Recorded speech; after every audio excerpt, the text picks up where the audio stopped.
That was one of the worst auditions of my life. I was in London for a week. I got there on a Sunday and the audition was on a Friday. And literally, I was still so jet lagged that by the time I had to sing 6 pieces in a row, yeah, I crashed and burned really hard. That's a lot to sing in a row, to be fair. Yeah, that one hurt. And then I remember being on like the tube on the way back and just being like, why? What the fuck? I'm in London. Like, that went terribly. It's just like, oh no! I had only eaten at this one vegan restaurant, Vegan 222 for those of you in London. Yeah. Anyway, we're not here for that. Hey everybody, my name. I got Bran here. We are listening to video game music, sharing our favorite video game music together. How you doing, Bran? You good? I'm very warm. I think I burnt today by accident. I put sun cream on and everything, but you can see like my head is a little red. It's been very hot in the UK. Oh, yeah, I'm doing good other than that. You don't have air conditioners there, do you? No, we have these, like the little portable Amazon air conditioners. Well, at least you're constantly sweating, so you're like a calorie deficit at a bare minimum. True. It's supposed to be I'm trying to get some muscle at the minute, but it ain't working. I've been trying. Anyway, this is not. No, sorry. I'm derailing so hard. I'm so sorry. We're about to talk about weightlifting here. You've been a gamer for like what? Like your whole life, would you say, or recently? Oh, all my life, yeah. I used to, I started playing games when I was very, very young, 4, 5, 6. I used to play Spyro the Dragon, Crash Bandicoot. Me and my mum used to have Tomb Raider nights on the PlayStation 1 where we'd load up on a Saturday night with a takeout and just play Tomb Raider together. It was sick. Oh my god, that's an amazing memory. One of my reoccurring nightmares as a child happened because of Tomb Raider 1 actually on the PlayStation 1, and it was trying to jump over the pit, and if you fuck it up, there's a bear down below that mauls you to death. So that's fun. Would you say that you have like a broad range of like music that you love from games? Yeah, 100%. All right, then what is first? What have you brought me? I basically just picked out my all-time favorites. That's what I want. From video games in general. And I'll be honest, dude, a lot of my favorites are from older games that I only recently played, being within the last like 5 years. So number 1 on my list, and I know for a fact you know this because everybody knows this, but Dearly Beloved from Kingdom Hearts. What's not to love? Yeah, it's my all-time favorite. Did you just play through all of... I actually haven't. I've only played through half of 1. I never finished. I got to the Hollow Mansion and I stopped. I know. You have to. They're so good. Especially the story in those games is absolutely incredible. But yeah, I played through them all a couple of years ago, just before I started Genshin Impact, actually. So probably 3-4 years ago. I played through every single one of them back to back, beat them all. It was very, very fun. You've heard Dearly Beloved, right? The original? Mm-hmm. Yeah. Have you heard the rendition from the game Melody of Memories? Oh, no. Okay. Can we listen to that one? Because if you've heard the original, this one will be a nice little twist for you as well, and it's one of my all-time favorites.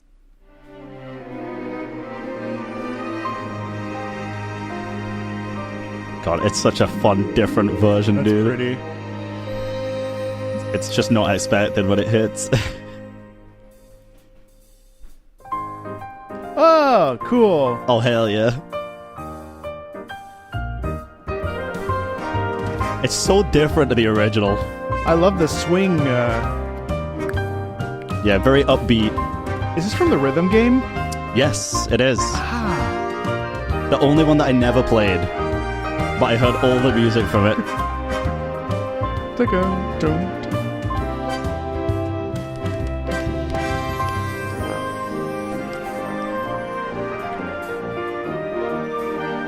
Compared to the original, it's such happy vibes. Yeah, I love the tuba in the background. The bouncing quality is awesome. Yeah, little bass notes. Oh. So nice.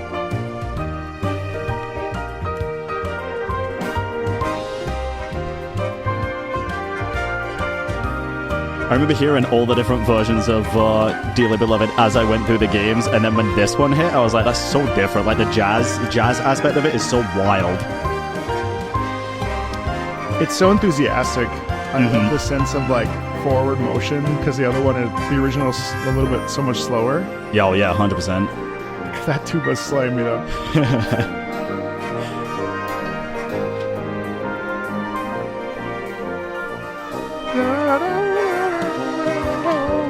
The recap.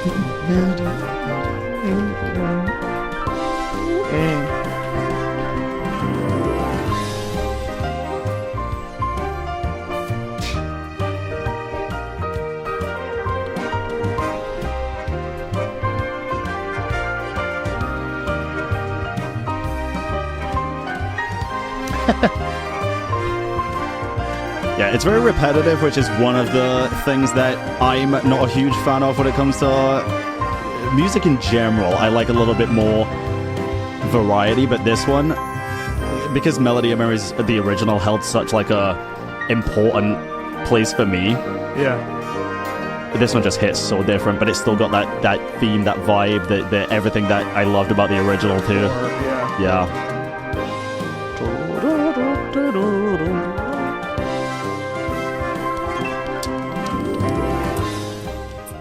What about this particular version of Dearly Beloved? I know you just mentioned it, but like, I would love for you to sort of go into more of like, I don't want to come across as if I'm like, I don't want to accidentally mansplain, and I don't want to accidentally... No, you're fine. Educator.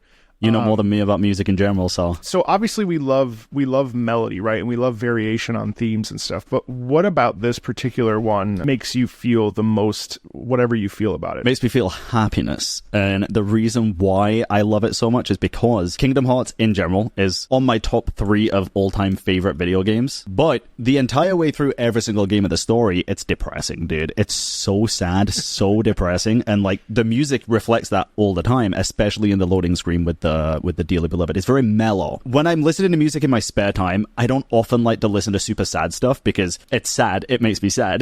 Like, if I'm in a bad mood, I'll listen to sad stuff. But most of the time, if I'm like editing or if I'm doing my own thing, playing a game without the music on, I like listening to upbeat stuff, anime OPs, other video game soundtracks. So this one is a song that I can listen to just on repeat whenever I'm doing something that's kind of mindless, and it'll just fill me with a little bit of joy. Like, I'll play Overwatch and have this on in the back, and it's just fun. It makes whatever I'm doing less monotonous. It's an amazing thing, isn't it, that when we listen to like themes, and you're right, because like there are some themes that, like, especially Dearly Beloved, when you start up the menu and it's that slow, languid piano, right? But then when we decide to take something and modify it slightly, it's amazing how we can get different melodic styles, different feelings out of...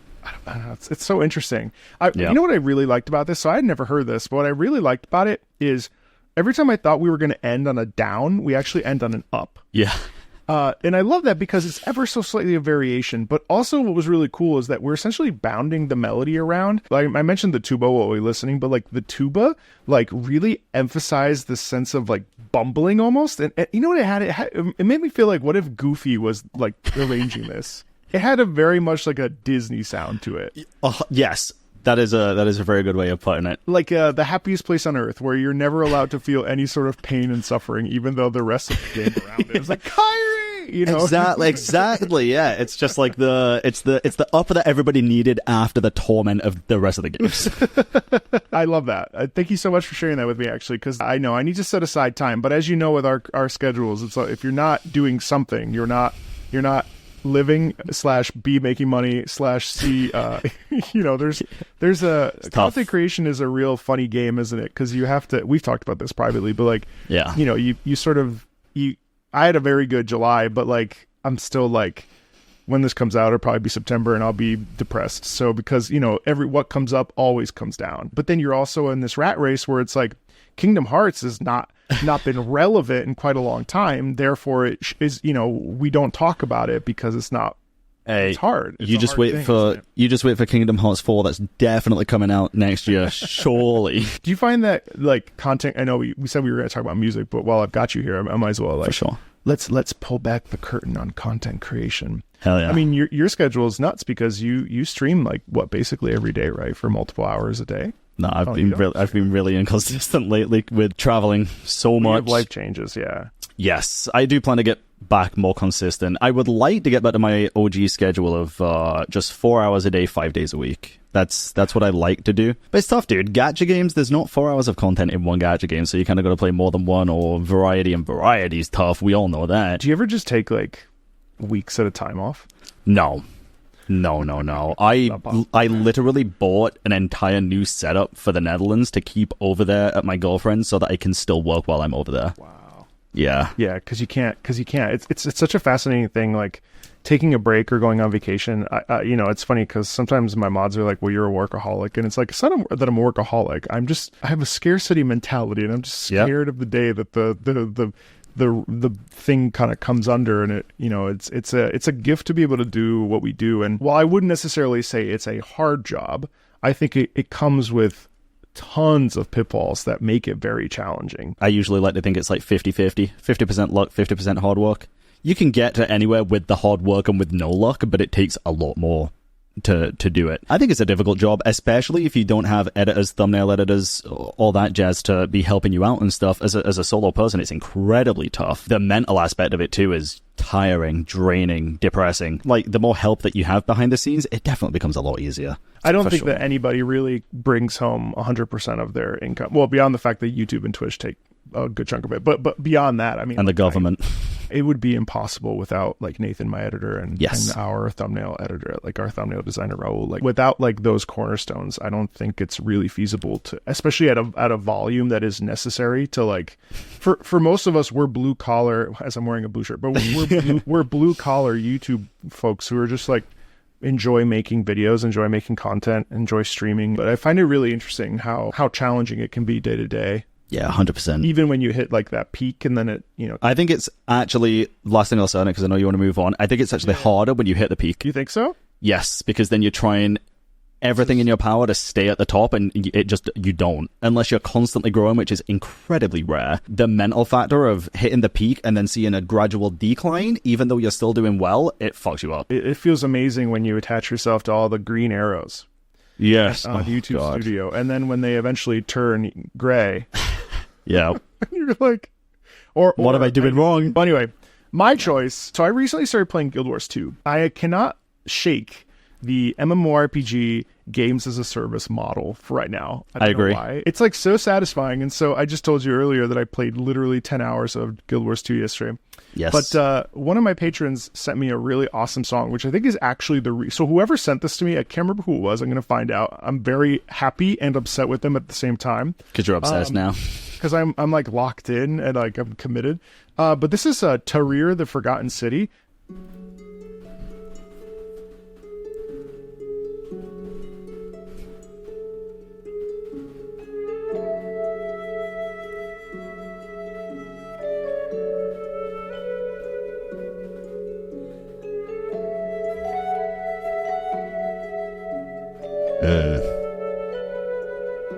Some nice unison movement there. Yeah. Like a string.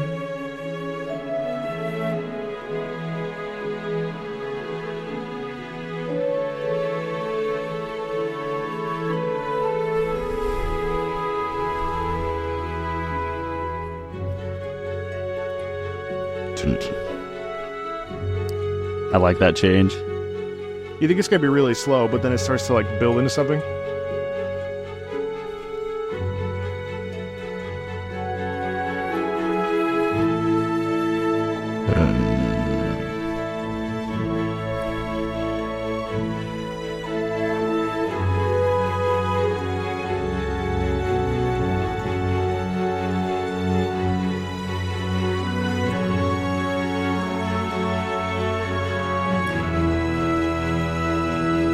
It's just like a slow ramp too. Yeah.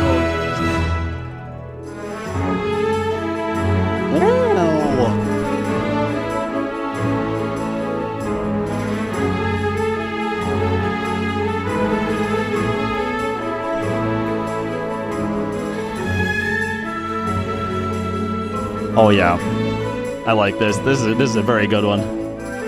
Yeah. Extremely melodic.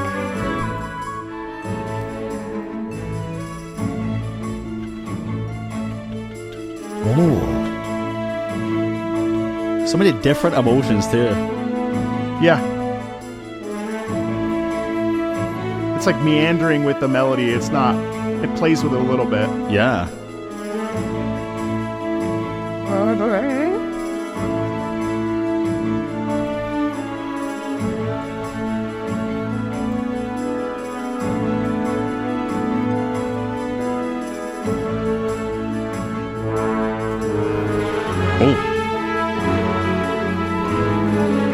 I love the circle back. Yeah.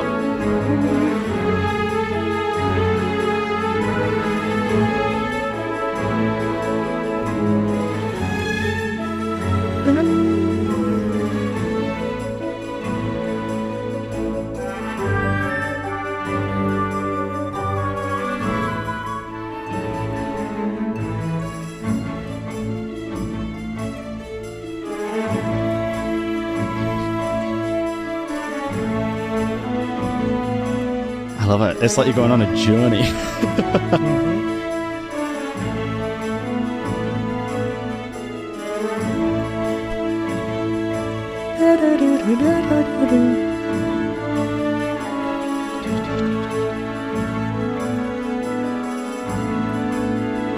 Actually, yeah, I never picked up on the ostinato where in the back it's just doing the same thing.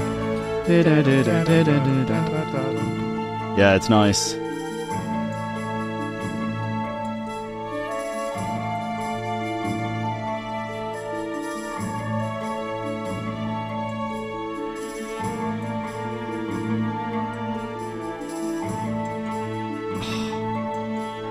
What is that instrument at the back? It's like a glass harp or something? Yeah, I know what you're talking about. We have the harp, and then it sounds like almost like not a glockenspiel, but maybe a marimba, but I don't think so. It's so what do you nice. think of that? Amazing. Yeah. That was literally like going on a journey. It is very MMO-esque music as well, I will say that. I've heard very similar tracks before, but it's like what I would imagine from an MMO showing off like a new expansion or something. Because, like I say, it went through every emotion. It's like super chill in the beginning, and then you get the anticipation, and then the main drop. Da, da, na, na, na, na. Very nice. I like that a lot.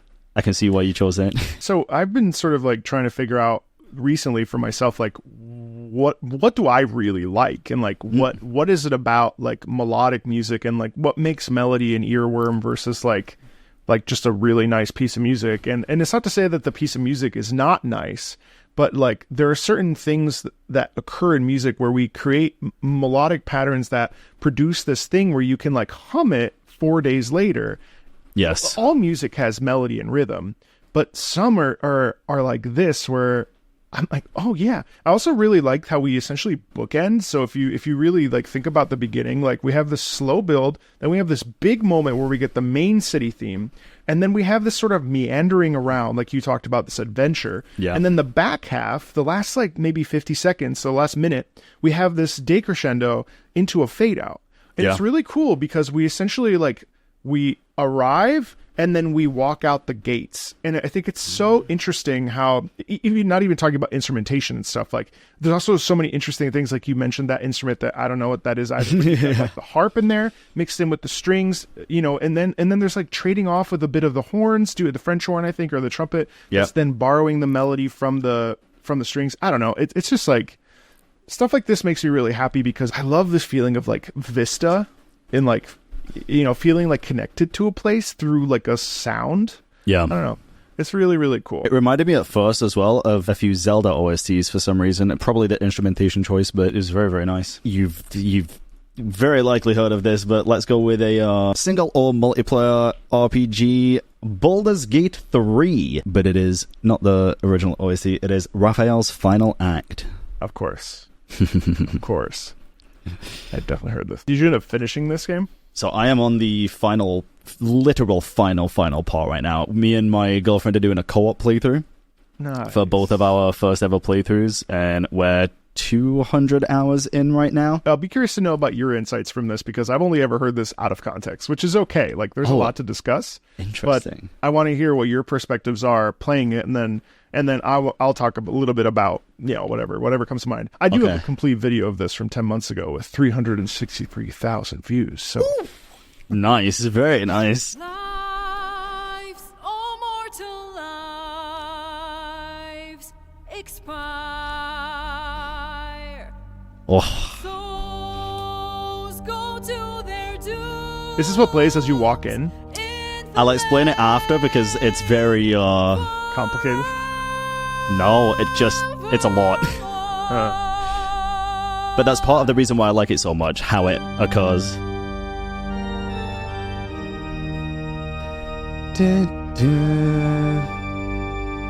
But it's so scary. Yeah, those big chords. Yeah. Just a little bit of movement down. It's so cool. And the vocals too. Oh.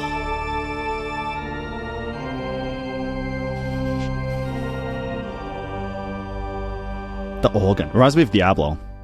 Mm-hmm. Hell has its laws. Hell Effect in the cause, curtain falls, but hold your applause. Squirm, squirm, for now down here come the claws. Damn. Magnificent voice actor, by the way. Yeah, I know. It's also awesome that you did like the singing of it too. Life's immortal lives expire. Souls go to their dooms in flame forevermore.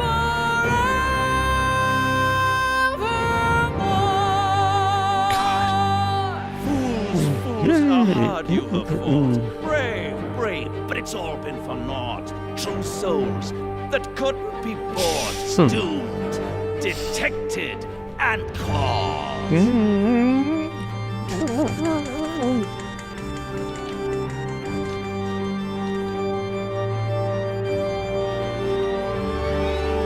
No more deals, it's over.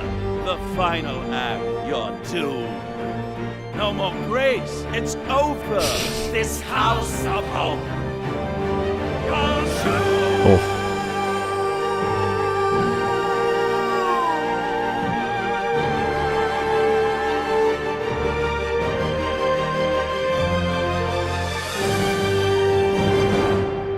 God.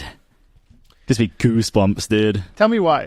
Tell me everything you feel about this week. Spoiler alert. Very big spoilers, because this is a very optional part of the game. It's optional? Completely optional. This is not main whatsoever. I met Raphael on the bridge in Same. the first act. I stopped when you're at Underground. Okay. Undercroft? Is that what it's called? Yeah. Yes, the Underdark. Underdark. That's where I stopped. Baldur's Gate 3 took the spot for my favorite all-time video game. Ever? Ever. Period. Nothing has come close to my experience Have you with ever Baldur's played Gate. like this style of game? I've played D&D, like live D&D, so... It didn't land the way I wanted to, but also it's not because I don't like turn-based. I grew up on turn-based, so like Yeah. I have no issue with it. It's almost too overwhelming, and I kind of like a little bit more of a streamlined approach, which is why I don't really like Skyrim. I know, sorry. Like I've played it, but like I kind of like when I'm handheld a little bit. You know what I mean? I'm disappointed at the Skyrim take, but goddamn, because that's my second favorite game of all time. Everyone's pissed in the comments. They're telling me that out of context is terrible.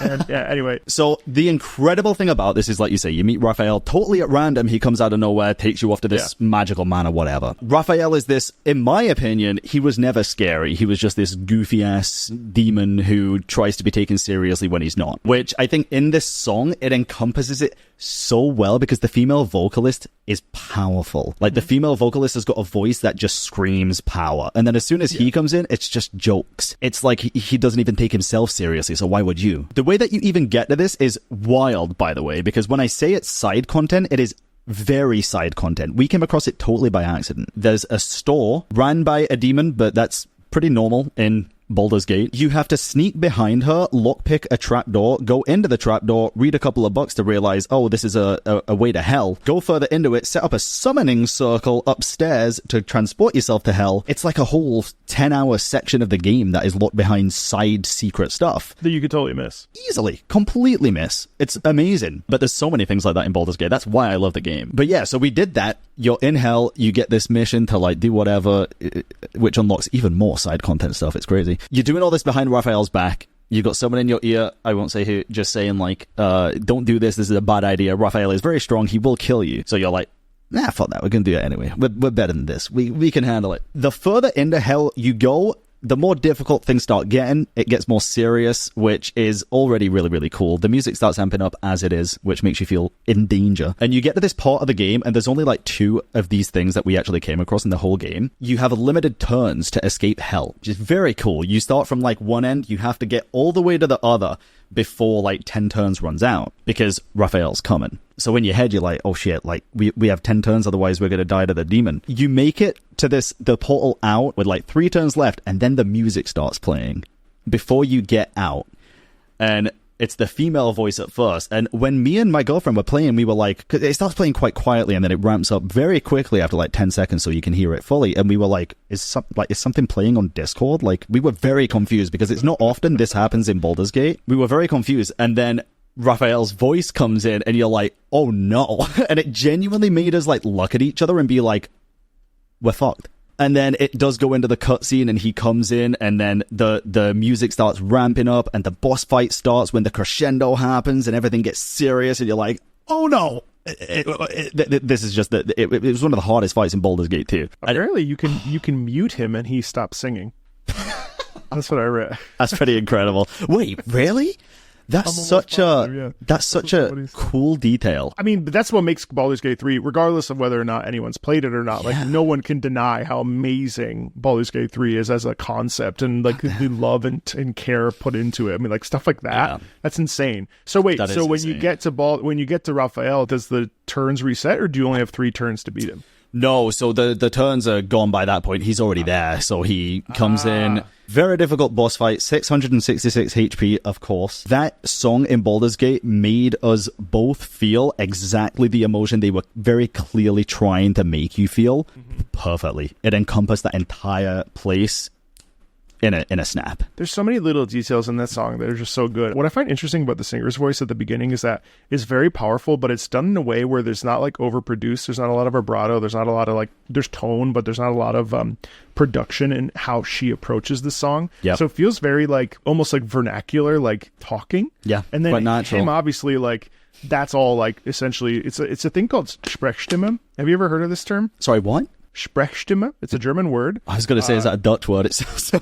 So Sprechstimme, it's spoken voice, okay, or speech voice, or someone will tell me in the comments. Some German is ready. What's really cool is that it's all intoned, but it's not sung. Hell has its laws. Hell, effect in the cause. What's amazing about it is that it feels. This is something that's been done for like hundreds of, like Mozart, there's Sprechstimme and Mozart, and that's really where the sort of it's really popular in a piece that I don't recommend you listen to because it's really uncomfortable and I can't play for you because of copyright problems. But Pierre Lunaire by Schoenberg, German composer. You said you don't recommend I listen to it? It's so there's a Teletubby version. Let's watch this together just so you understand. I've always wanted to play this on the YouTube channel, so. This is Pierre Lunaire.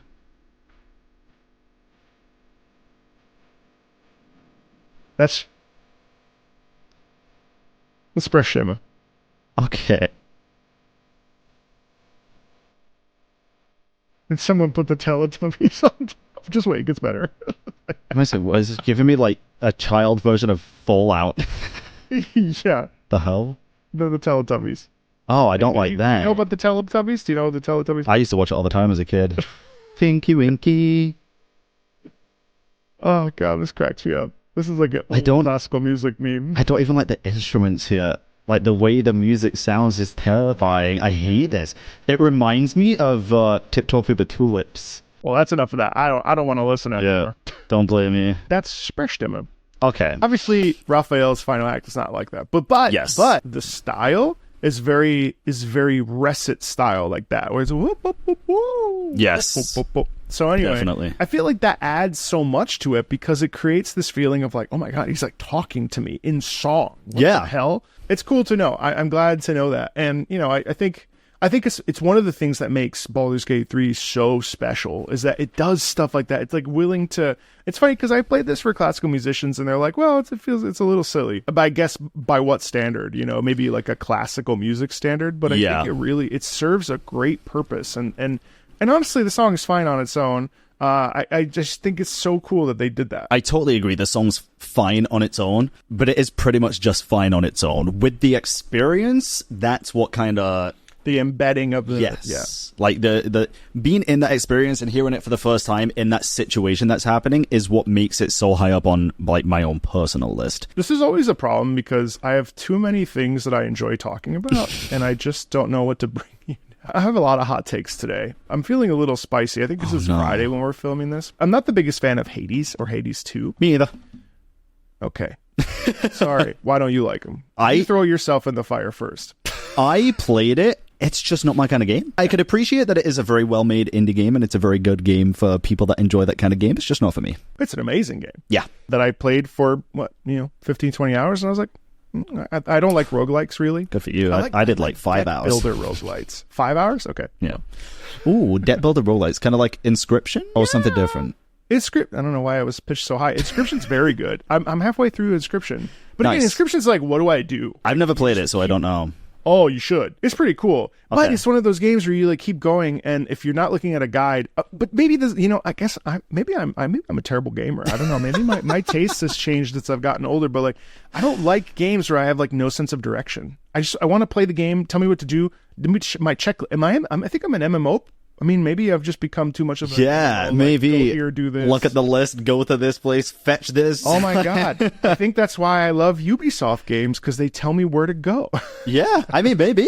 Hey, Maybe. Anyway, but I love Red Dead. Red Dead 2 is one of my favorite games of all time. does that not tell I you where to love- go? I don't remember. No, It's been really. too long. I mean, it does, but like along the way, you stumble upon a random house, Yes. and there's a bear inside with blood everywhere.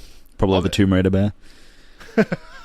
We're circled all the way back. Keep that in, editor. It's a callback. You're gonna have a dream tonight. It's so weird because like I haven't finished it, and I've played it twice, and I've never finished Bastion. But Bastion, the first game that Supergiant has ever made, Okay. is like this weird, like has like a slight like space westerny sort of combat style that's not dissimilar to Hades. But this particular track, Bynn the Breaker, is one of my like new favorite tracks that I've been actively listening to like a lot. Oh.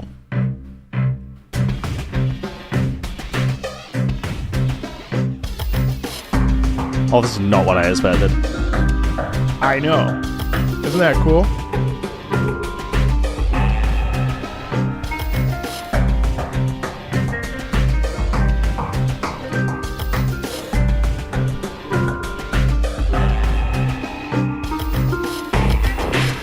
Oh.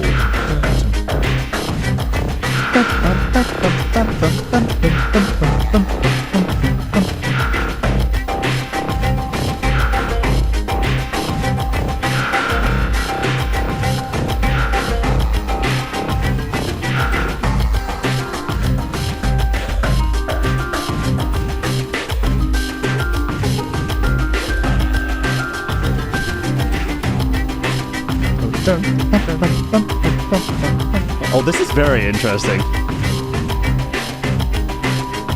Yeah, I think so too.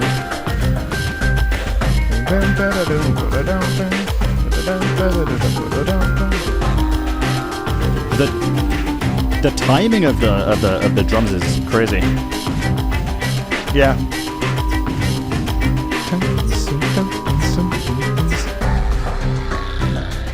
A little bit of crunch in here.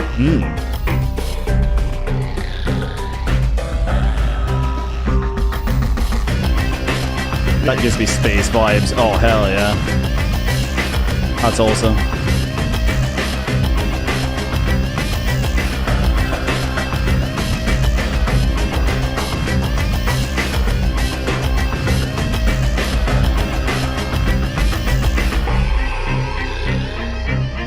Oh.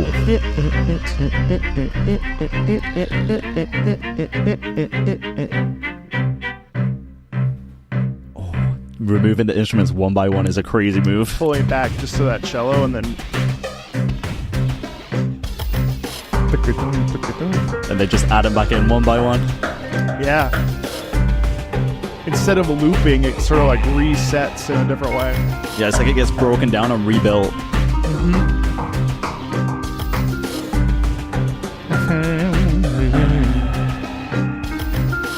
Yeah. Oh. Oh.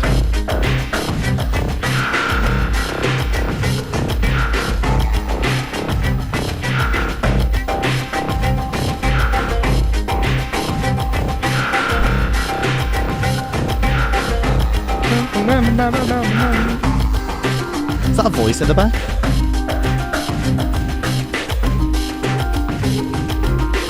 I don't think so.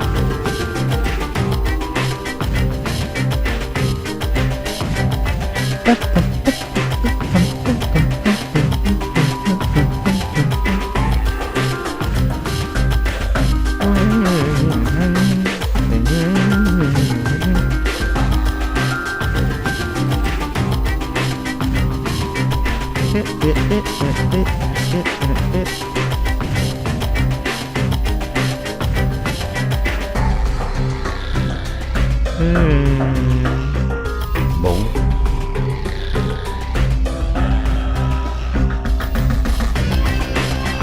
Oh yeah. Though, it doesn't last long enough, but it's so sick. Oh yeah. Yeah, I've heard that before.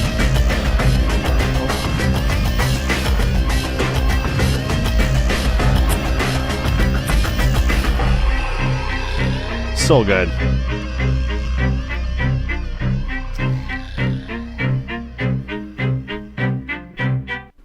What I think is really interesting to me about that piece is like it's probably one of the only like true ambient pieces that I really like love. Like Yeah. that I could like actively listen to. I mean it's weird because I wouldn't necessarily define it as ambient because it does obviously it's for a boss. It's weird Okay. because I don't even know because I haven't really played I've played through but I've never finished it. And I have like no emotional attachment to the game. I'm sensing a pattern here, Marco. I have all these favorite songs from games I clearly I got don't halfway like. through. There are certain communities, the gacha community especially, would call me a tourist. I'm a big tourist. I just love games. And I've never heard that before. A game tourist? You've never seen people on Twitter call other people. Well, that's why there's the problem. First of all, tourists, where if someone offers an opinion about a game, certain members of the fan base, I don't want to say fan base because that's not fair, will call that person a tourist because they main another game. It's probably only in the. I've never seen anybody outside of the gacha community reference it. Oh, that's crazy because I've never heard that term before coined in my life. Usually I've seen far worse things people are called when they do similar things. So interesting. But anyway, point being, what I love about this piece is that I do get a sense of hostility and a sense of like intensity, and especially with the sharp rhythm and the violin, bum bum bum bum bum bum. I wish it expanded ever so slightly so that there was a more full range of the electric guitar, because when the electric guitar comes in, you feel this like push and pull between antagonism and protagonism, where I'm going to defeat you, but then the electric guitar comes in and it's like actually makes us like feel like we're pushed back into a corner. Yep. But the beat pattern too is so satisfying, and like you mentioned, pulling all the instruments out and then leaving us with this gap where all we're hearing is this like slow kind of cello. Boom, That was my favorite thing for the whole thing. It's so cool. Yeah. So is it a little repetitive? Yeah, 1,000,000%. But I really like it because it has this forward drive, but it's also kind of subdued, you know? Yep, I agree. My favorite part about that whole thing was the way that it built up. It literally felt like it got dismantled piece by piece and then built again with the pieces that it was made from. It was like I have no idea what that OSC is from, so I don't know what the boss is like, but I can very much imagine it like not like a Dark Souls boss, but like the style of a Dark Souls boss, where you get the boss to half HP and you feel like you're getting somewhere, and then it goes into like a phase 2. The rebuilds, yeah. And then they come back stronger. That's kind of what that felt like to me. I thought that was great. A lot of the other tracks on there are like that, where there's a nice interesting range of like this like sort of like American Wild West sound with the guitar, especially like a little bit of like, I wouldn't call it blues, but just like, you know, just like a little bit of an edge. And then there's other tracks that are vocal and hummed. There's a great variety, and that's actually also regardless of whether or not we enjoyed Hades. Like, one thing I would say about Hades soundtrack that's exceptional is that there's a wide variety as well of instrumentation that's based on vocalism and instrumental tracks, and how voice is such an active part of the storytelling process, but that can also be done just with instruments, and it's amazing to hear such a wide variety on display. What's next? What you got for me? You play Final Fantasy 14, yeah? Love it. How far into the game are you? I'm up to Dawn Trail, Oh, the latest expansion. oh, easy. Have you done the raid fights for the previous expansions, like Shadowbringers? Yeah, of course. Oh, okay. Well, we don't have to listen to the entire thing of this because it's fucking long, but again, one of my favorite pieces of video game I didn't music. know you played 14. Oh, dude, I played over 1,000 now as I did Ultimate rating and everything. What? Yeah. Oh, Return to Oblivion. Mm-hmm. Oh man, I just did this. I was doing a roulette and this popped up. Return to Oblivion is sick. It's very, very good. I did this fight on Savage Blind, and it took, I want to say, 4 months. What? Yes. Oh my god. Yes, it's a very long time. It's very difficult. It is by far one of the hardest fights in the entire game because there's one mechanic with these fucking orbs that tether to you, and if one person messes it up out of all 8, you all die. There's no survival. Well, there is now. You can survive it now since the power levels increased, but back then, no chance, dude. Have you finished on True? No, I stopped. So I did Shadowbringers, and then I did the Ultimate Raid, which also took about 6 months. And I stopped after the Ultimate Raid because I was depressed from spending 6 months of my time to beat one fight. You didn't finish Endwalker at least? No, Endwalker wasn't even out when I finished. Listen.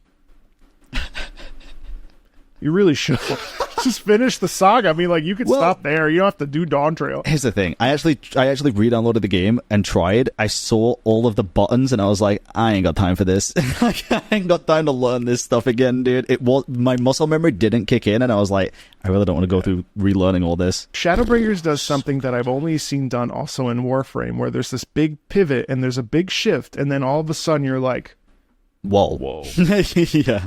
And you like you don't want to spoil it because it's like one of those things that's just like so fun. I'll never forget Shadowbringers. When I crossed over into the thing, I was like, yep. What? It was nuts. This is sick. Yeah, we don't have to listen to the whole thing because, like I say, it is very long. So let's listen to 5 minutes. I think we got it. Oh, the memories. So good. I'm depressed already. 5 months of my life I'm never getting back.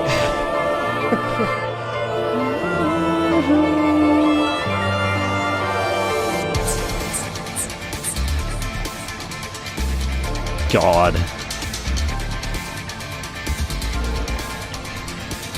I forgot just how much old school vibes this like drum track gives. Yeah. It's like Metal Gear Solid or Samus or something. It does give a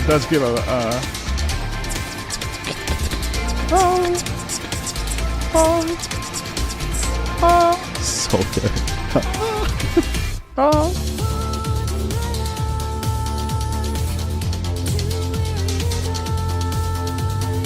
I've like never paid attention to this song, so this is good. Yeah. God, she looks so stupid.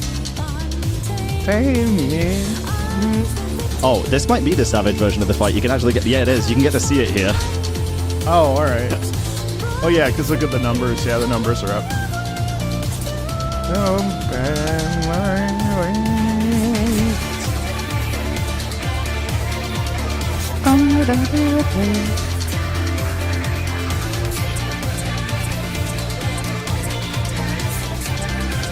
Lie down.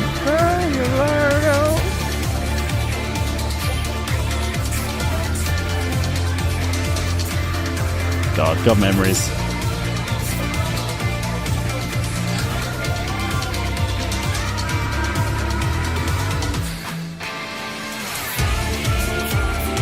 Oh.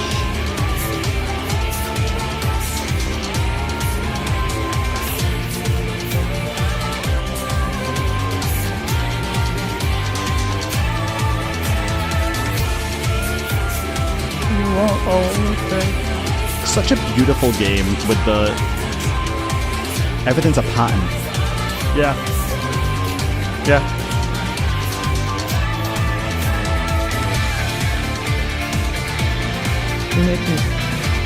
What a banger, man.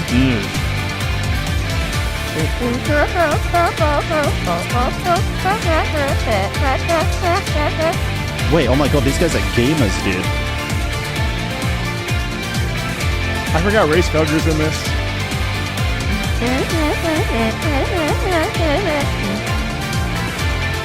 They faced the boss before the super hard mechanic.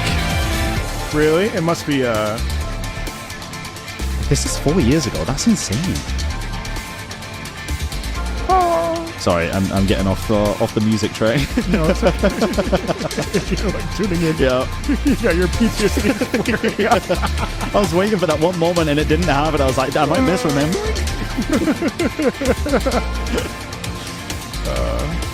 Oh, God. Yeah, I wouldn't play something after 6 months, too, of doing the same thing over and over. Yeah. I felt accomplished after, though. Well, of course.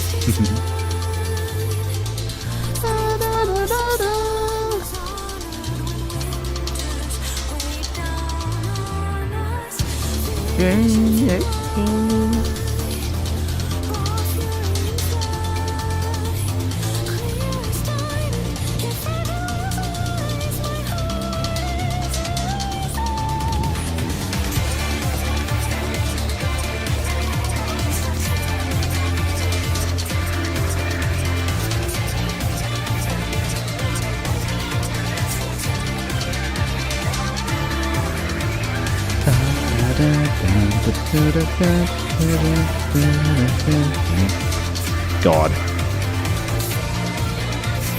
I think this had to become one of my favorite songs in Final Fantasy because I heard it so much. by force. Yeah.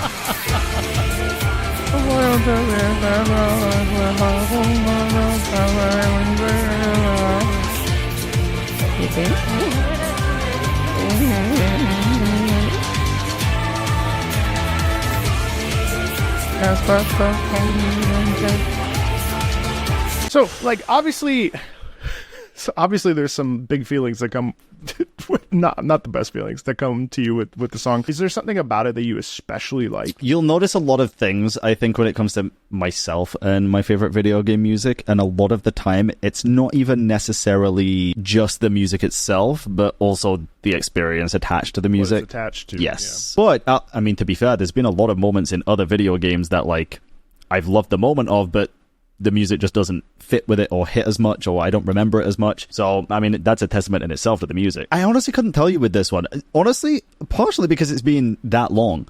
But whenever anybody mentions Final Fantasy, the first thing that I think of is that OST. A lot of people think of the Shadowbringers theme because that's also a banger. Again, probably because I just heard it so much for 4 months straight, 5 months straight. That's probably what it is. But yeah, there's nothing in particular about this theme that I could just say this is the reason why I love it so much. Maybe it's because this theme represents the time spent with a group of people that you must have liked in order to play through. Oh, loved them. Maybe the theme connects you to a time when you were really like focused on something. You bring up a really interesting point in the concept of lived context rather than game context. Yeah. And it's something that I sort of come up against a little bit too, because some of my favorite tracks are not because almost every single track I have shared or will share or have like love is usually because of the way I felt out of context. Interesting. Because most tracks, like To Xanarkand, you know, Final Fantasy X. Yes. You've never heard it. No, it's on my list. I've heard of Xanarkand, but I don't know if it was from Final Fantasy. I'll take care of it. Don't worry. I'll take care of it. I know what I'm playing next. Okay. We'll stay in the realm of Final Fantasy. It's not because of what happens. Okay. It's because I remember being in the car and driving and listening to the Final Fantasy X arrangements, in the piano arrangements like that some random person created. I burned the disc and I was in with my Walkman, my CD player, driving with my parents to like wherever we were going. It's not because of the context of the piece. It's interesting because you might actually hate this song, but because of all the surroundings involved with it and the time taken, it's not because of how you connect to Reen as a character. God, no, I hate her. Shiva. I'm kidding. Please don't cancel me. No. But like, it's interesting though, because that's a real thing. Lived in context can matter as much or if not more. I think you're right. And I think that is literally exactly what you're saying. Because I remember, it reminds me of a time where I was very determined for sure. You kind of have to be. Yeah, it reminds me of the failures that we had. But more importantly, like the big finale, we finally fucking did it moment where everybody was happy. Everyone was screaming. It was like that camaraderie, the friendship, the core memories there that last forever. You honestly don't get that from any other game other than MMOs. MMOs is what that embodies, which is why I will always love MMOs. I think people are right to say like, it's like oftentimes when I'm sharing video game music for the first time with non-gamers, a lot of comments I'll see is, well, how come you don't show them the gameplay? And I'm like, because we're listening to the music, first of all. But second of all, because I don't really think that, some pieces like Raphael's theme really belong in the context, right? But yes. But there are a lot of pieces that don't need context. And really, I think sometimes we're over-reliant on the visuals. And that's one of the like tenets of the channel since I started it. There was a period of time where I refused to play video footage along with the song. Because it's like, we're so used to seeing the visual. Yeah. But how come we never take any time to actually listen to what's happening. Well, that's the thing. It's also very distracting. Now, granted, there are some things where it's like if a character picks up a gun and there's an intense moment where then they point it and the music swells, like, sure, okay. But but at the same time, we need to like think about what's going on in those, not to preach to you, but you know, like, I'm just dumping all my truth, just like you're dumping all your. But you know what I mean, though. It's like what actually matters is how the violin raises here, yes, because that is when the gun raises, or all these little intricate things. So I think it's interesting that this particular track is not even necessarily one of your favorites, but one that you like connect with, yes, because of the lived experience of listening to it so many times. I think that's so cool. Yeah, that's the power of it. I mean, it is. But that's the thing. Imagine if it sucked. Oh, then that'd be even more depressing. Like, this is one of my favorite songs because it sucks, but I like it. Like, it reminds me of when I pushed through some difficult things. This terrible song reminds me of a time when I was happy. I'm not going to play you to Xenarkin. Speaking of games with context that, you know, that we don't have, PGR, Punishing Grey Raven. Okay. Ooh, okay. A really decent gotcha game. Yes. With phenomenal music, a lot of technical jargon that actually pushed me to stop playing it for a little while. I got to chapter 15, and like there's a Surviving Lucian is chapter 16 or 17, I believe, or 7. I don't know, 7 chapter. I don't know. It doesn't matter. That's the chapter that everyone talks about. That it's like 7 hours of one of the best visual novels ever written. Damn. Okay. But chapter 15 is a lot of full of technical jargon and stuff. But the music is what really like locked me into the idea of Punishing Grey Raven, Vanguard Sound. Obviously, you know them because of Kuro because of Wuthering Waves. Yeah, And, I knew Punishing Grey Raven too. I just never played it. This particular track is actually from a corner that I have not played. This is, I think, the theme of one of the characters, Luna. I think she becomes some new version of herself. This will be interesting. The only PGR song I've heard, I think, is Narwhal. And this isn't out on Global yet, I don't think. Okay.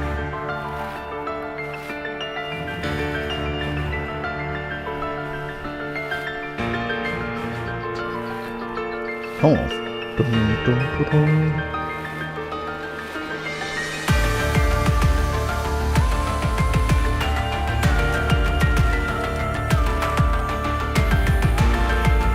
Ooh, okay.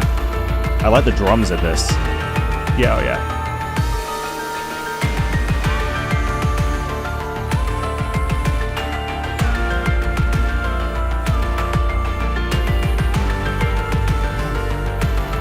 It's unpredictable. And so many tracks are like this. They're just insane.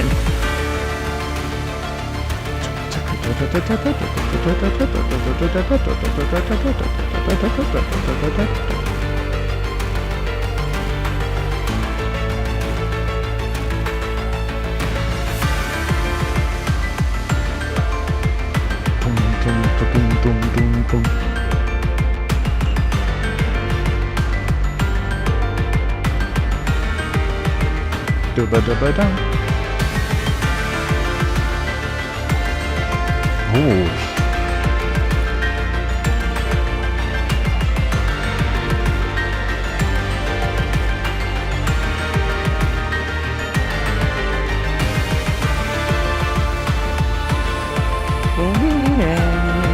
I'm waiting for something crazy to happen. This feels like a build-up to something. Yeah, we'll get there. Yeah.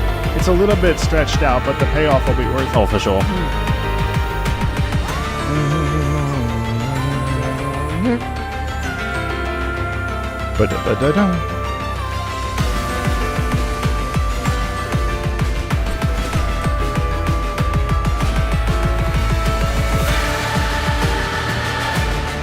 Oh.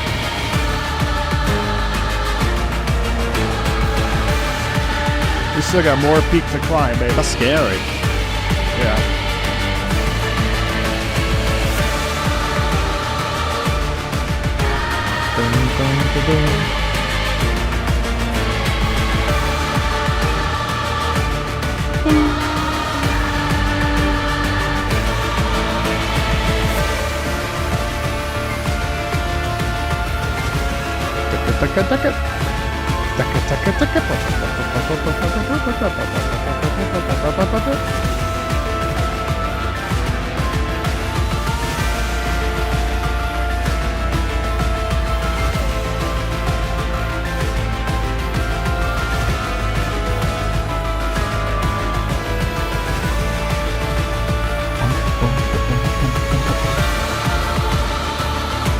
Oh, I love the orchestral voices, the choir voices. Yeah.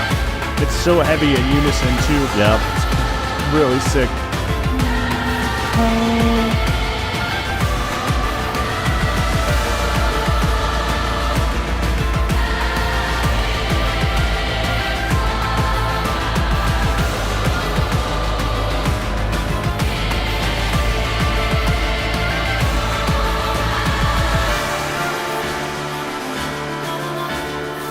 Okay. Oh, sounds beautiful.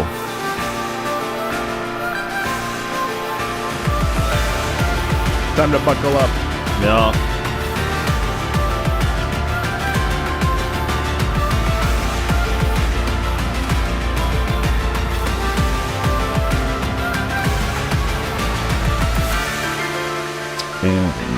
I like that. So we pull back, we scale back, because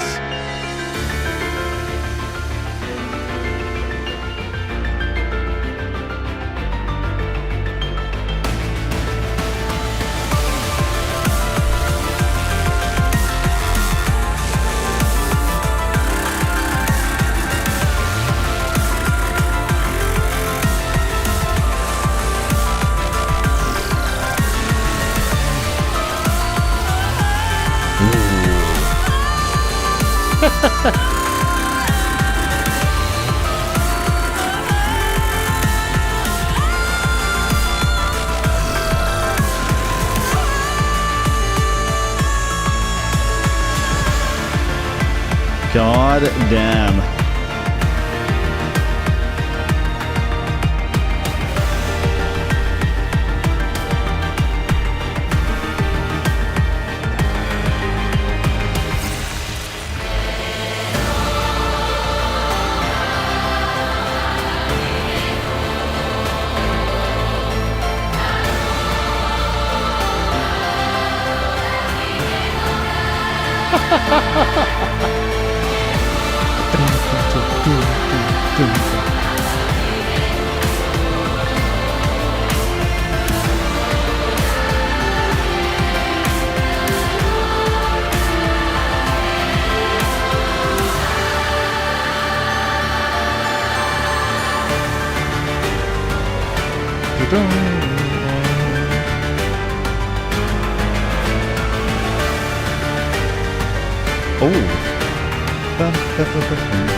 what do you think of that? What did you feel? What is? Tell me everything. I'm curious. I feel like I just ascended.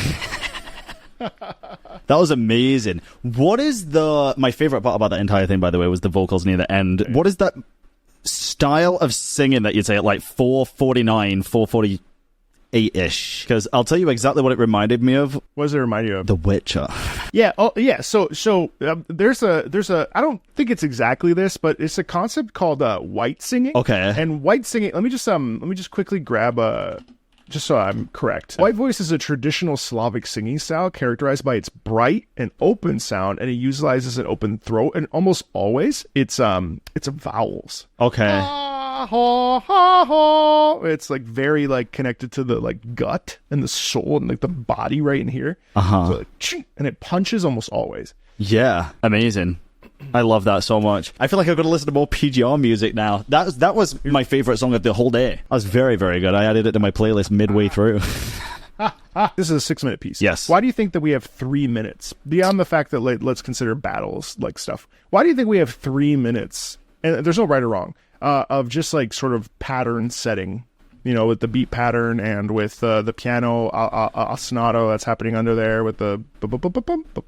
I would always assume at least with pieces like this that do have a very big payoff at the end, it is just to build suspense. For me, I think build suspense, build anticipation for what's about to come, make you feel like there's something about to happen, and then when it does happen, it blows you away with the drop. Yeah, do you feel like it's tension release, right? Yes. I think that's what it is too. And what I was about to make some joke about how I got 10 years of music degrees and you came up to the same conclusion I did. I mean, hey, I play a lot of musical instruments. I play violin, piano, guitar, drums. You do? Yeah, I'm a very musical guy. I know enough about music. Not a ton, but I've played music all my life since I was like 8 years old. Then. Yeah.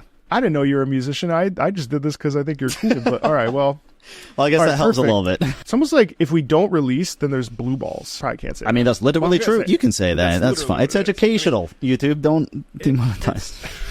Especially when the choir comes in. Yes. It's such an overwhelming feeling of like this release that occurs. Mm-hmm. And I think like, and I was thinking to myself when I was going to pick, I knew I was going to pick a PGR piece just because I know the types of games that you play on stream and stuff. And I was like, PGR is pretty good. Yep. There's so many good ones. But this one in particular is the one that has the longest drag out. Really? But in some ways, it's actually more satisfying than a piece like Narwhal because Narwhal has a little bit of a faster ramp up, whereas this takes like 4 minutes and you have to actually like invest and commit to like sitting there and like feeling this sense of like, because then when the singer comes in, you're like, okay, cool. Oh yeah, blue I ball. just can't get blue balls out of my head now whenever you're doing these things. I'm like, oh god.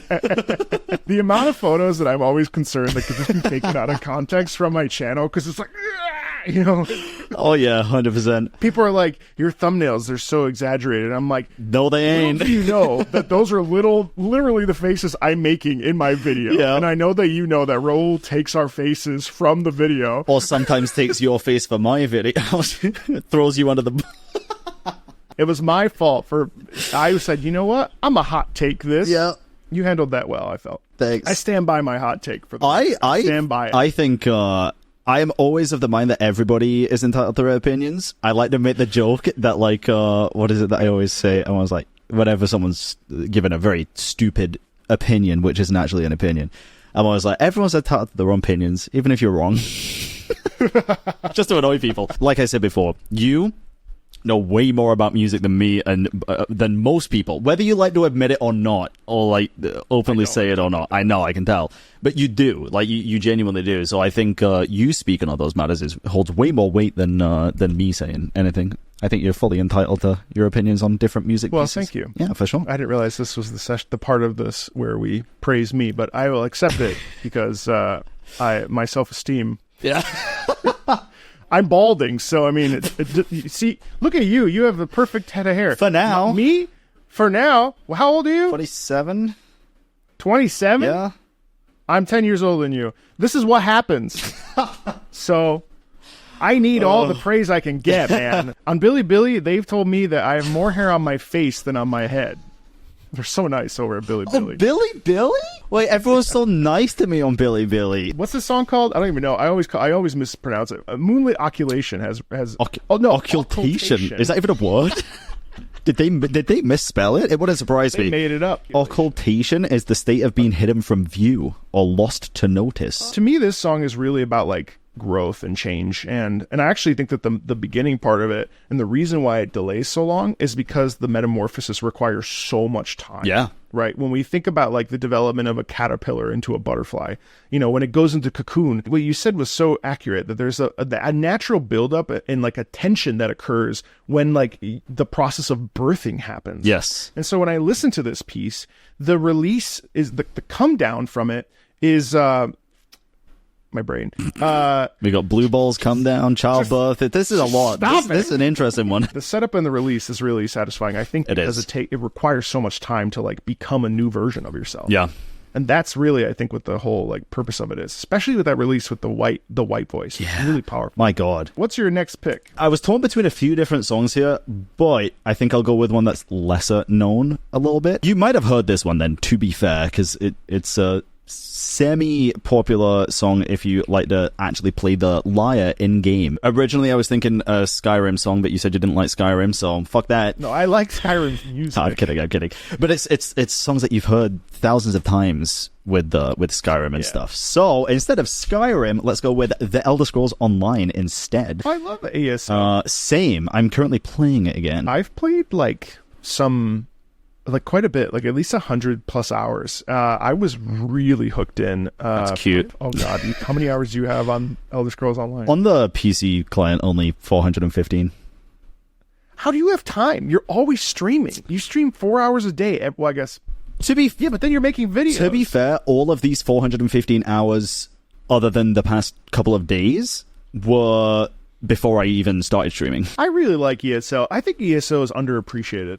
Even though it has a lot of players. I think it is one of the best MMOs out there to date, and people severely do not appreciate how much it brings to the table that other MMOs don't. I think you're right. And I also think like One Tamriel was a genius decision that saved the game. Yep, I agree. And then I also think that the fact that they can sort of go through the journey of like the Elder Scrolls universe and kind of create its own thing. Yep. The fact that each zone, so this is why I like it. So you know how we were talking about Skyrim, how you kind of just get lost, or Baldur's Gate 3 where there's so many options. Yep. I love that in ESO. I go to the list and I can see exactly what I need to do in order to clear a zone, and then you just clear. It's amazing. And then you go to the next zone.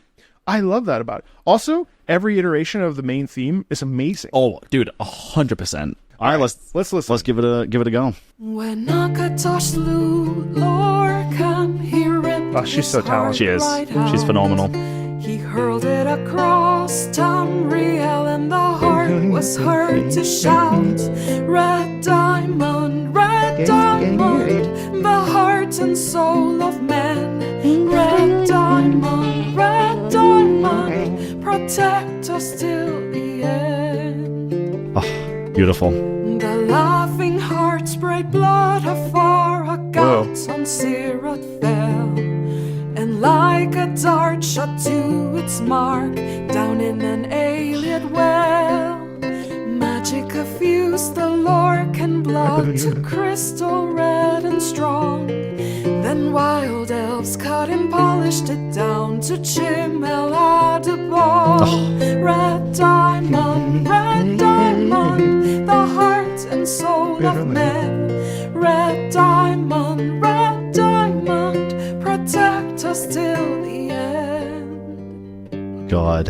When elves lost learned to man, Akatosh gave the stone to Saint Alesh in token of her right to sit the throne. Red diamond, the heart and soul of men. Red diamond, protect us till the end.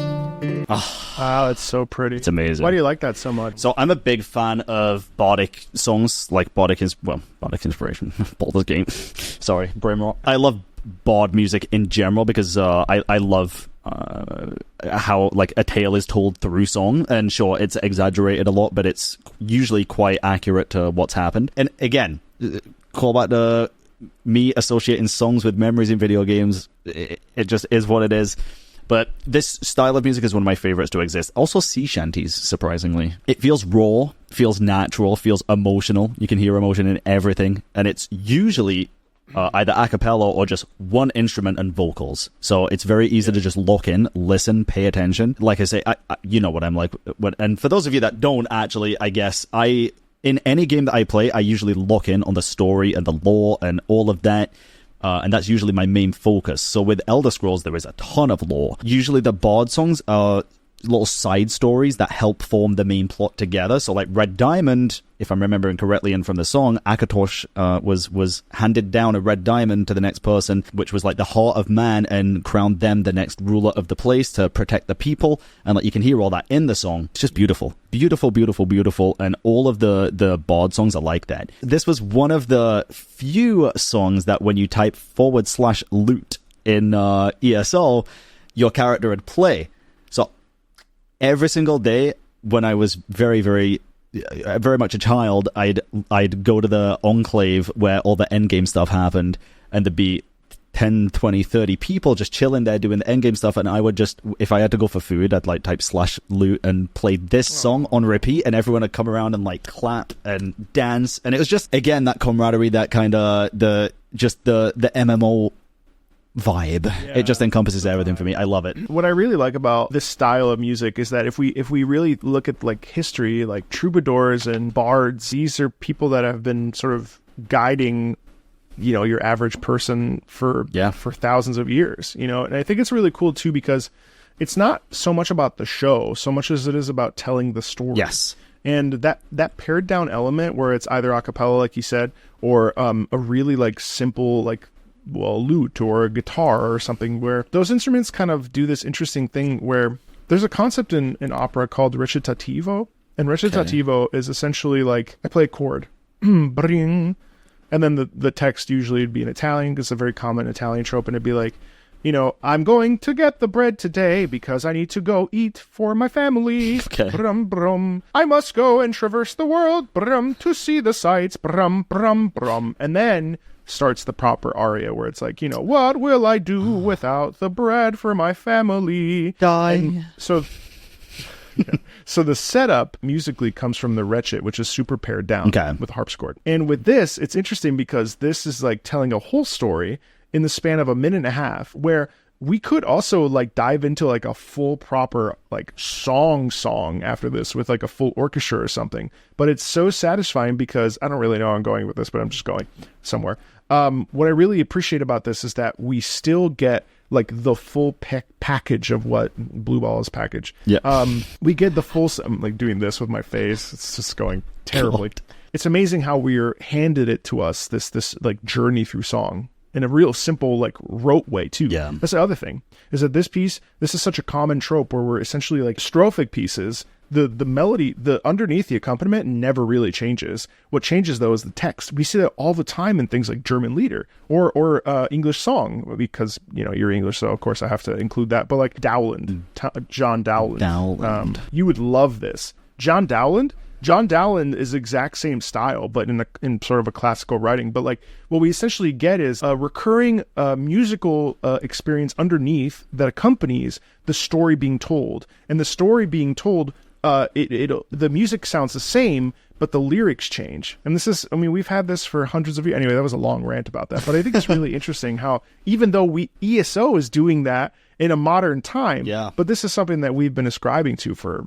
hundreds of years. Yeah. I also think it's just cool because, like, in general, people around the world obviously absorb information differently, right? Like, some people are visual learners, some people are audio learners. I can't remember the actual word for that. Audio visual. Yes. Or auditory. Auditory, yes. And some people are more sensory and things like that, like to touch intrinsic, I think it is, intrinsic learners. And there's already a lot of information out there, like news sources and stuff, where it's very visual. This is what happened. This is this.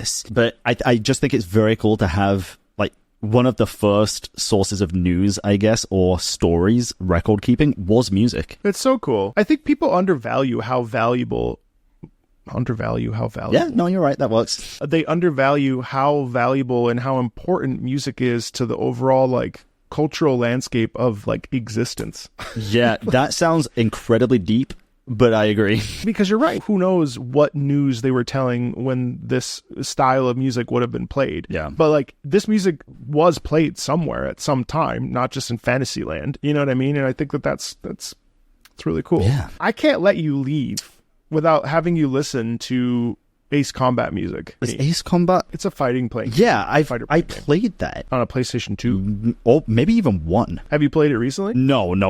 So Daredevil is from Ace Combat 7, and the rumor is that they delayed the game because they had to get this theme done. Oh. And it's astounding. Ace Combat is a fighter playing game, but the plot is actually Metal Gear Solid. Just less fourth wall. Nice. Okay. And people are like, why are you always talking about Ace Combat? That's because it's interesting. Uh-huh.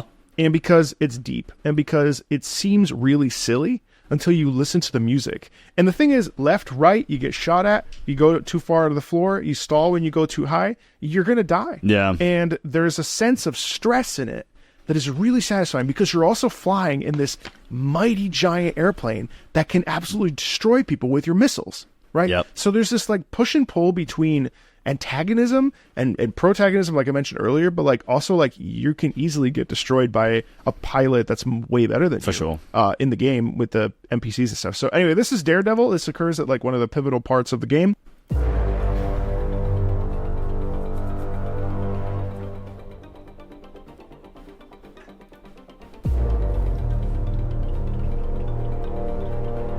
Hey. Yeah, we haven't got the good part yet. No, I can tell this. The horn, the way the horn kind of swells and it pulls back. It weirdly gives me kind of Hans Zimmer vibes without the strings. Yeah, I can see that.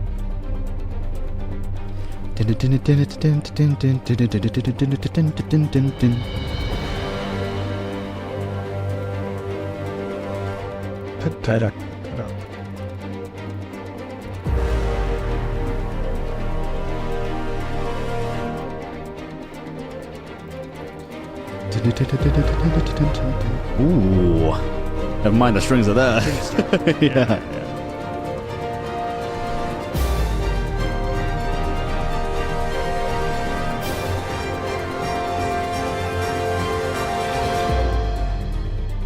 Oh no, we're pulling it back again.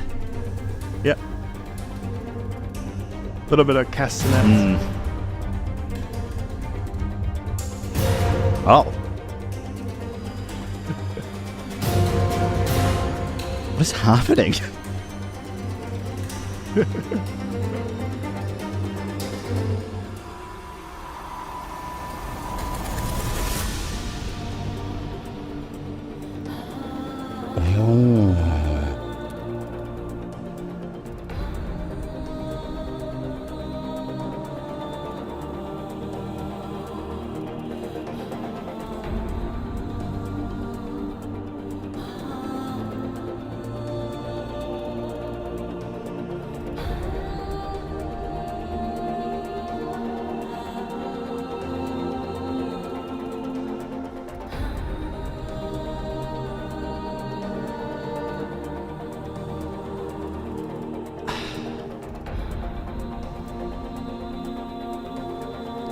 This gives such a strange feeling.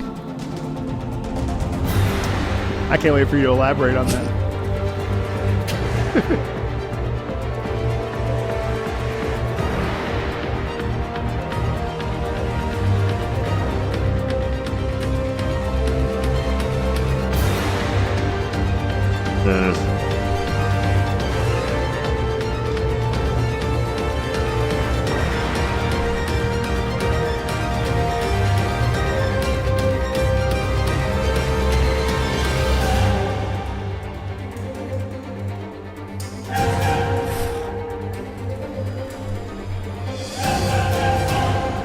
God.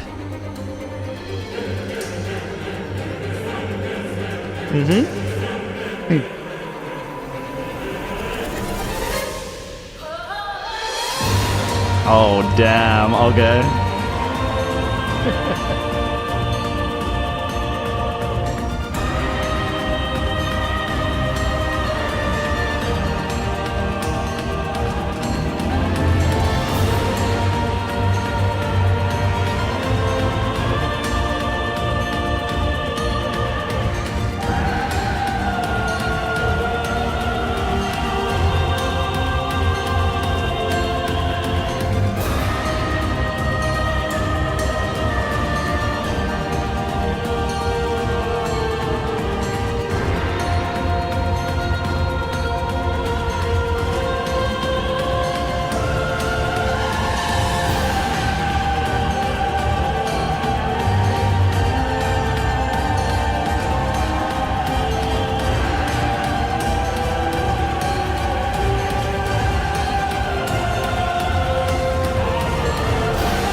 God damn. Wow. It's an amazing moment in game, but it's also just a profoundly good, really great. I mean, out of this world song. Yeah. That you can listen to out of context, and really a lot of Ace Combat music just has this ability. I've been listening to, and you might like this actually. the Tiberian Sons, Frank Koplecki, and he did Command and Conquer and stuff. They have an album on Spotify called Anthems of Liberation. Okay. And it's a really great way to sort of uncover a cover version of so many Ace Combat tracks, even if you never want to play an Ace Combat game. Anthems of Liberation, right at this point, will probably be my most played album of the Wow. year. It's insane. It's so I listen to it every day at the gym. Quite motivational, yeah. For sure. Well, so what do you make of that? Obviously, you never heard it before, right? No. I've never heard that ever. Amazing. Like I said, it gave me Hans Zimmer vibes in the beginning. It really did. Kind of like the, Inception, more so than any other movie. Yeah. When I said it's such a weird feeling, it was confusion. Because, like, I didn't know what the hell was happening. Or, like, what the random sounds, the random instruments. Yeah. It's like what I imagine, and I could be totally wrong about this, but, like, if I close my eyes and listen to that music, it starts off very slow, again, with a slow build-up. I imagine it's quite chill. And then the booms is, like, either other airplanes appearing or exploding, because then everything gets so much more intense afterwards. And then on the big build-up at, like, 3 minutes, literally just sounds like it's just coming out of the clouds. I can just imagine, like, a deadpan shot of the clouds and then the plane coming out and then just going crazy. Like, that's what I imagined. It sounded incredible. Yeah, there are parts that you're right about, and obviously, like, I think I don't want to spoil it for you, because I do think that this particular moment in game is really worth experiencing, especially since you don't know anything about it. For sure. There's a bit of a break where the soprano comes in.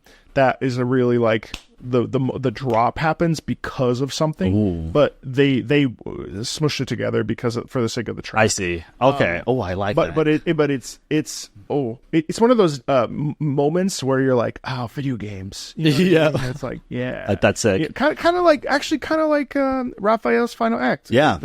It's just that thing where you're like, yeah. That's a video game. Like, this is a core memory now. We've been here for almost 2 hours. Like, obviously, like, you live, breathe video games every day. Yes. In one way or another. Like, what do you feel like you've sort of come away from this conversation with, if anything? I just love talking about video game music. I kind of came into it knowing that, because, like I say, since I already know a decent amount in regards to music and, like, what to listen out for and things like that, I didn't necessarily know if I would learn anything new, but it's kind of opened my eyes to exploring different video game music that I never usually would, because, like, this Ace Combat 7, I would never, and this is no word of a lie, I would never look at a video game about airplanes and think, I want to listen to the OST of that. I can't believe But after hearing that, I definitely would, 100%. It's like, in my eyes, I look at RPGs and, like, cool medieval shit, and magic stuff and different worlds, because that's the kind of music that I think, like Zelda, different world. But real world influence stuff, rarely I would look at and think, like, yeah, I wanna hear some music about that. But that's amazing. That song there was very good, and the PGR one as well. I didn't think I'd come out of the day hearing a gacha game song that I hadn't heard before, and it'd be one of my favorite ones that I've heard. So thank you for that. Now I might have to try PGR. Jesus Christ! And I came out of it thinking of going back to Final Fantasy. What have you done to me? Jesus Christ! I'm going to be depressed a year from now. Great. You know how many people have gotten to buy video game consoles because I'm like, hey, listen, I mean, like, yeah, you should get sponsored for that. Get an affiliate link. Hear that, video game companies? I'm amazed. I love hearing music that I both know and don't know, because there is always so much that we can uncover. Like, I've heard Raphael's final act like at least 15 times. Yeah. And yet there was a part near the end where I was like, oh, the way that the chorus comes in here is different than, like, I should make a new video and talk about this for another 300,000. Yeah. Just kidding. Even the Kingdom Hearts, like, I love variations on a theme. And in fact, one of my most recent favorite songs is from the RTS of Halo Wars. Okay. There's I think it's called Spirit of Fire. It's a reimagining of the theme, the main Halo theme. And I'm like sort of ambivalent about the theme. Like, it's nice, but, like, I think it's almost memed at this point because it's so popular. Are you talking about the... Okay, yeah, great, because I almost came into this with that one as a joke. But Halo Wars is actually, like, it comes in like a little bit off meter, off kilter rhythmically, and then there's, like, an accompaniment underneath that you wouldn't expect, and I was like, oh my gosh, this is, like, sick. So all that to say is that listening to the Kingdom Hearts track, I'm like, wow, that is so cool. And also, like, even in that track, there's like 30 different things to, like, talk about or point out, and like listening to it like 10 other times. I love music. There's something to like, I've often thought about the idea of like, I listened to Bury the Light for 15 hours. Here's what I learned. Yeah. Actually, that's a great video. That is a fantastic video idea. I learned that I hate this fucking song. This song fucking sucks after 15 hours. But there's so much to glean from A, stepping out of our comfort zones, which is really hard. But B, to really listening to the stuff that we love over and over and over. And C, connecting to things both in context and also in our lived context. And I think that those have been really interesting, even for me, because, you know, when you brought up the 6 months of Final Fantasy, God bless you, but, you know, for me, I think about all my memories with music and listening to music in the listening lab, not reading the libretto, and just like sort of like, what are they saying? What does the music make me feel? Yeah. You know, all that stuff. The sense of discovery is what keeps us young, I think. And I agree. Listen, Bran, thank you so much for coming on. Thank you, everybody, for watching this video. I hope you had a good time. I know we certainly did. Oh, yeah. Feel free to check out the next episode of this accidental series I made because I overbooked myself. So yeah, subscribe so you don't miss it. Subscribe to Bran's channel. This one. And this one, I guess. And thanks a ton, and we'll see you later. Yeah. Bye, everybody. Bye.